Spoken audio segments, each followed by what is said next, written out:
Di mana ada kemerdekaan, disitulah harus ada disiplin yang kuat. Sungguhnya disiplin itu bersifat ya kita sendiri yang mewajibkan kita dengan sekeras-kerasnya. Tetapi itu sama saja, sebab jika tidak cakap melakukan, wajibnya penguasa lain mendisiplinkan diri kita, dan peraturan demikian itu harus ada dalam suasana yang merdeka. Jadi menurut Ki Hajar Dewantara, disiplin itu memerdekakan, atau dalam konteks pendidikan murid kita saat ini untuk menciptakan murid yang merdeka. Syarat utamanya adalah harus ada disiplin yang kuat. Disiplin yang dimaksud adalah disiplin diri.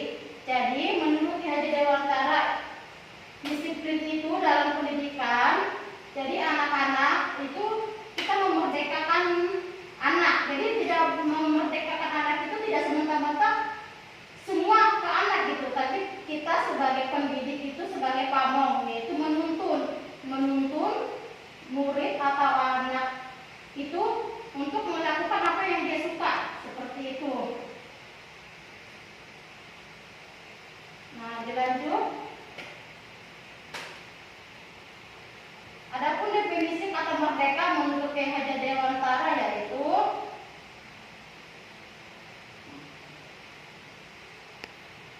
tidak hanya terlepas dari perintah atau tetap juga cakap buat memerintah diri sendiri. Jadi kita tidak hanya memerintahkan anak, tapi diri kita tidak sesuai dengan ucapan kita, seperti itu. Menurut pemikiran Ki Hajar Dewantara juga, dia menyatakan bahwa arti dari kata disiplin berasal dari kata bahasa Latin, yaitu disiplin, yang artinya belajar. Jadi disiplin itu dari awalnya tadi itu bukan hanya taat sama peraturan, takut sama hukuman, tidak, tapi dari diri kita sendiri dulu yang akan menjalankan disiplin diri kita, baru kepada orang lain.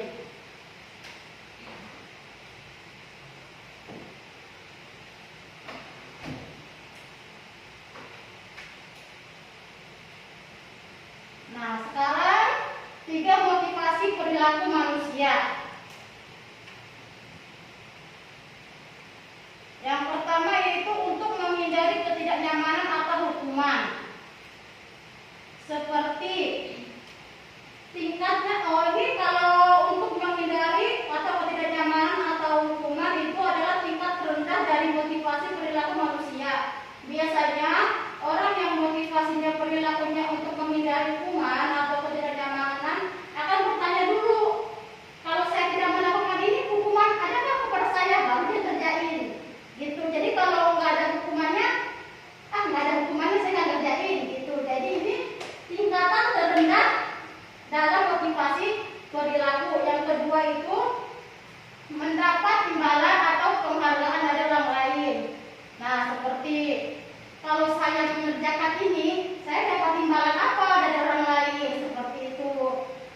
Kalau saya melakukan pekerjaan ini, imbalannya saya dapat apa, keuntungannya saya dapat apa. Nah, dia baru mengerjakan. Tapi kalau tidak ada menguntungkan untuk diri saya tidak mengerjakan. Itu untuk mendapatkan imbalan atau penghargaan dari orang lain. Selanjutnya yang ketiga, untuk menjadi orang yang mereka inginkan dan menghargai diri sendiri dengan nilai-nilai yang mereka percayai. Nah, ini motivasi yang harus kita junjung, yaitu orang dengan motivasi ini akan bertanya, akan menjadi orang seperti apa saya apabila melakukannya. Jadi ada perkembangan dalam dirinya. Kalau saya mengerjakan ini, untuk saya itu perkembangannya apa. Jadi dia ingin melakukan, berarti melihat diri sendiri. Nah, perkembangan yang saya dapat itu apa, seperti itu.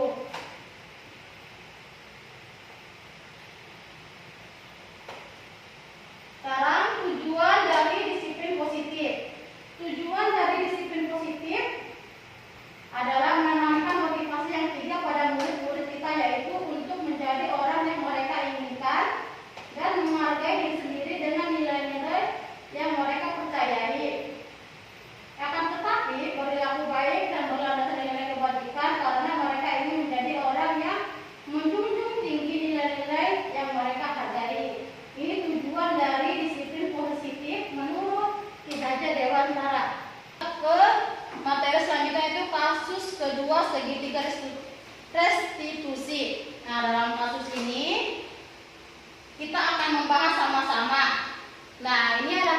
kedua. Nah, yang akan saya bagikan nanti ada kasus ketiga, kasus pertama, dan kasus keempat. Nanti kita akan diskusikan bersama-sama.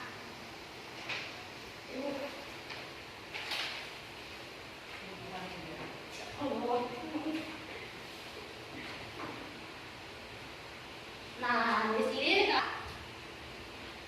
ada Sabrina hari ini bangun terlambat dan terburu-buru sampai ke sekolah. Dia pun akhirnya sampai di gerbang sekolah, tapi baru menyadari kalau tidak menggunakan sepatu hitam seperti tertera di peraturan sekolah di depan pintu kelas. Pak Lukman memperhatikan sepatu Sabrina yang berwarna putih. Sabrina berusaha menjelaskan bahwa dia terburu-buru dan salah mengenakan sepatu. Pak Lukman menanyakan Sabrina apa peraturan sekolah tentang seragam dan warna sepatu. Sabrina pun menjawab sudah mengetahui sepatu harus berwarna hitam, namun terburu-buru dan salah mengenakan sepatu. Selain itu, selain tidak mungkin kembali pulang karena rumahnya jauh sekali, Pak Lukman tetap bersikeras pada peraturan yang berlaku dan mengatakan, ya sudah, kamu sudah melanggar peraturan sekolah, kamu salah. Itu kata Pak Lukman. Sabrina meminta maaf dan memohon kembali kepada Pak Lukman agar dapat tetap mengenakan sepatunya dan berjanji tidak akan mengulangi kesalahannya. Namun Pak Lukman tidak mau tahu karena itu sudah peraturan sekolah, itu menurut Pak Lukman, dan si Sabrina itu telah melanggar peraturan sekolah. Dan Pak Lukman bertanya, apakah kamu tahu konsekuensi yang kamu dapatkan apabila menggunakan sepatu berbeda? Nah, Sabrina pun mengatakan, iya saya sudah tahu.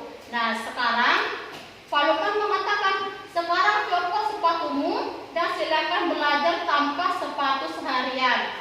Sabrina pun dengan berat hati mencopot sepatunya dan memberikannya kepada Pak Lukman.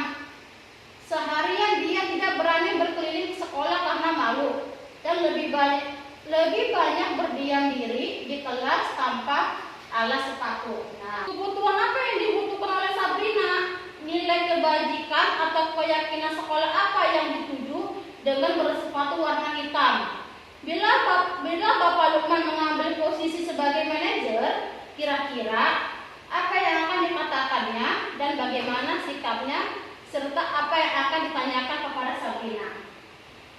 Kalau dari sini, ibu bapak guru ada yang bisa menanggapi? Dari kasus Sabrina ada yang bisa menanggapi? Apa yang dibutuhkan oleh Sabrina? Bu Eli?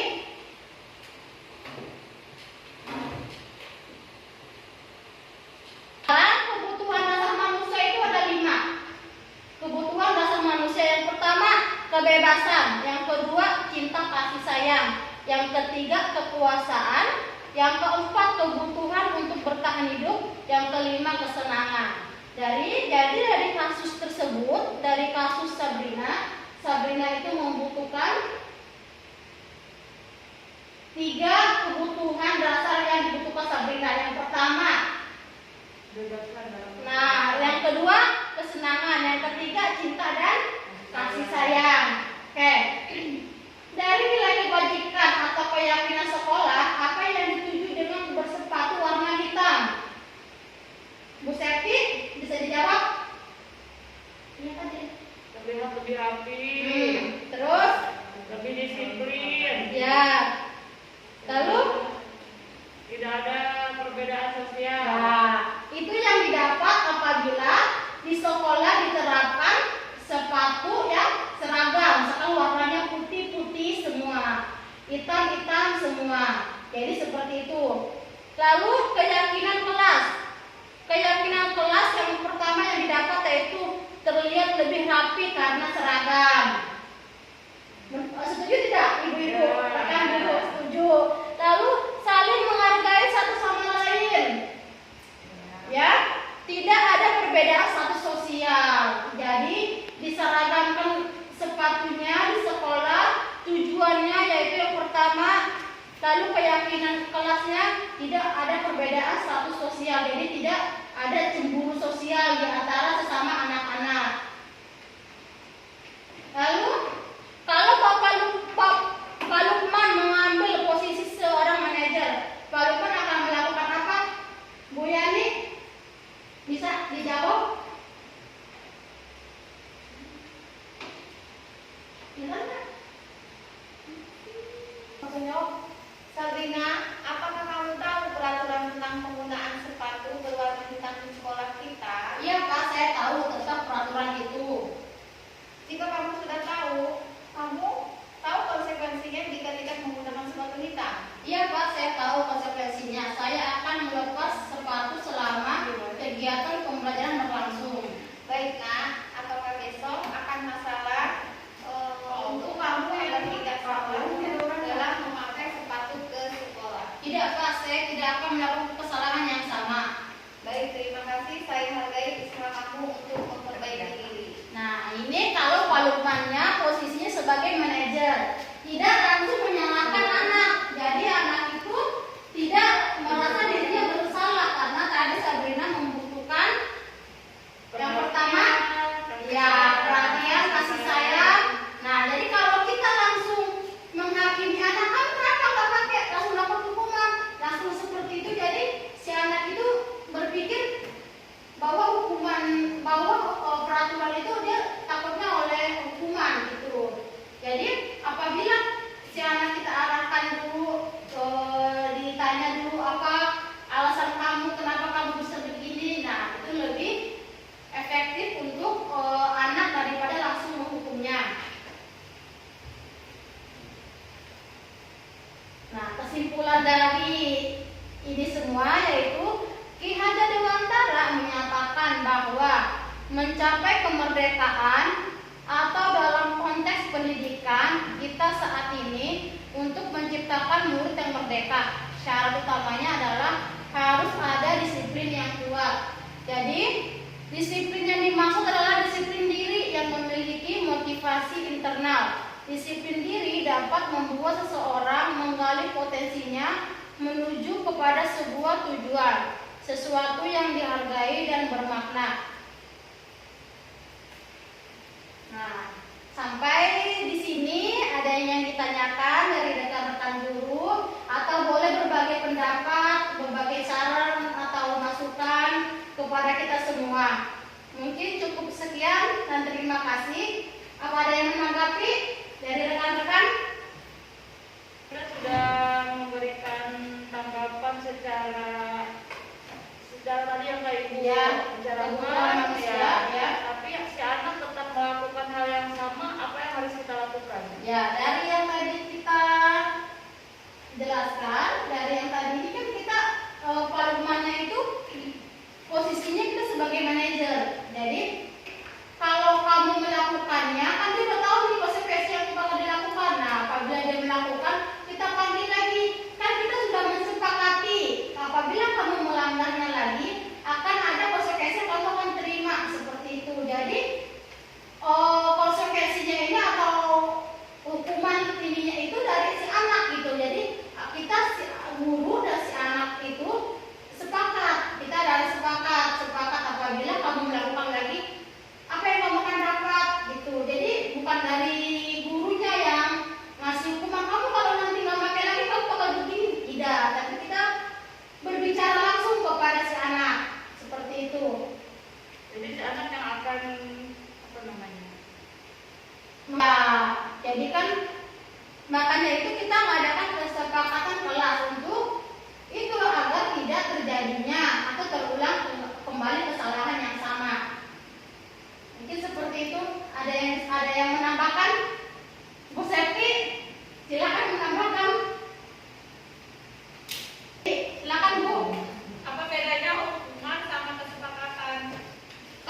Penggerak Angkatan 3 Kabupaten Tangerang. Terima kasih untuk rekan-rekan guru sekalian atas waktunya, dan terima kasih juga kepada Bapak Kepala Sekolah yang telah memfasilitasi segalanya.